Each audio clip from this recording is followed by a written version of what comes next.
Hello friends, in this video I am taking up a very important point, how to get the best out of the pro listeners vocab adventure that we are going through. The first thing is that what I have done is I have the words that I have selected is very day to day and very commonly used. तो ये commonly used words हैं जो आपको English में बहुत अक्सर आप face कीजिएगा. Second thing, the examples that I've given, I've tried to keep those examples very sticky, ऐसा जो आपको आसानी से याद हो सके.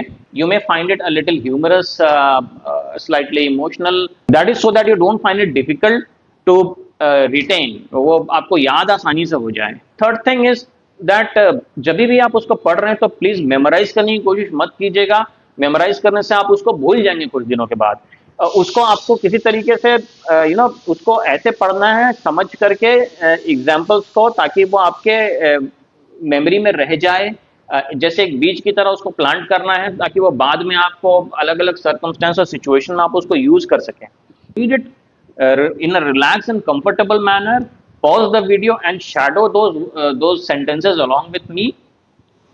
Again, डिस्क्रिप्शन सेक्शन में मैंने कुछ और एग्जांपल्स दिए हैं. उन एग्जांपल्स को भी आप धीरे धीरे उसको रिहर्स कीजिए, शैडो कीजिए.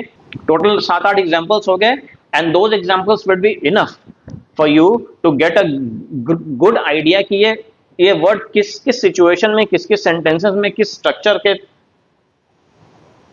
साथ यूज होता है. ओके, एक बार आपको ये समझ में आ गया कि वर्ड कैसे यूज होता है, सेंटेंसेस में कैसे बैठता है, अलग अलग माहौल और सिचुएशन में ये किस तरीके से इसका इस्तेमाल होता है, तो आपको एक बेटर आइडिया आ जाएगा कि ये वर्ड का यूजेज किस तरीके से है. द फाइनल थिंग इज कि जब भी कुछ दिनों का गैप होता है कुछ चंक ऑफ वर्ड्स के बीच में, तो those days get back to those words और उसको बीच बीच में रिहर्स और शैडो करते रहिए, पॉज करके मेरे साथ, as if you are talking to me. इस तरीके से कुछ कुछ दिनों में जब आप उसको बीच बीच में बार बार रिहर्स करेंगे तो वो सेट हो जाएगा. याद मेमोराइज करना ही नहीं है, उतनी मेहनत करनी ही नहीं है, मेमोराइज करने की जरूरत भी नहीं है, क्योंकि जब आप प्रॉपर इंटरेस्ट के साथ रिहर्स करते हैं that is enough.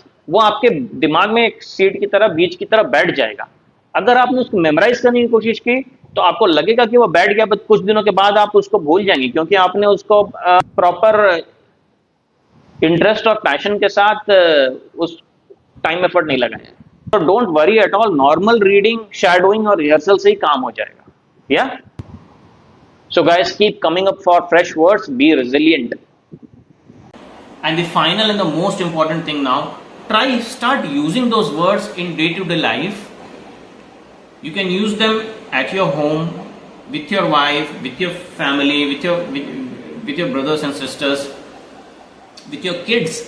Daily basis पे आप उस वर्ड को यूज करने का तरीका ढूंढ लीजिए. अरे ये this is quite meticulous, this painting.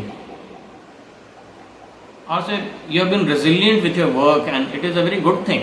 So when you start using these words on a daily basis, it will become part of your habit, and slowly it will become natural.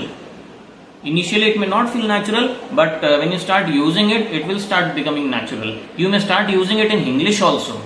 Hindi English mix करके भी use कीजिए, वो भी चलेगा. Slowly आप English words के साथ, sentences के साथ उसको यूज करना चालू कर दीजिए. And don't forget to shadow it every few days. Whenever there is a few days of gap between words, or when you find time,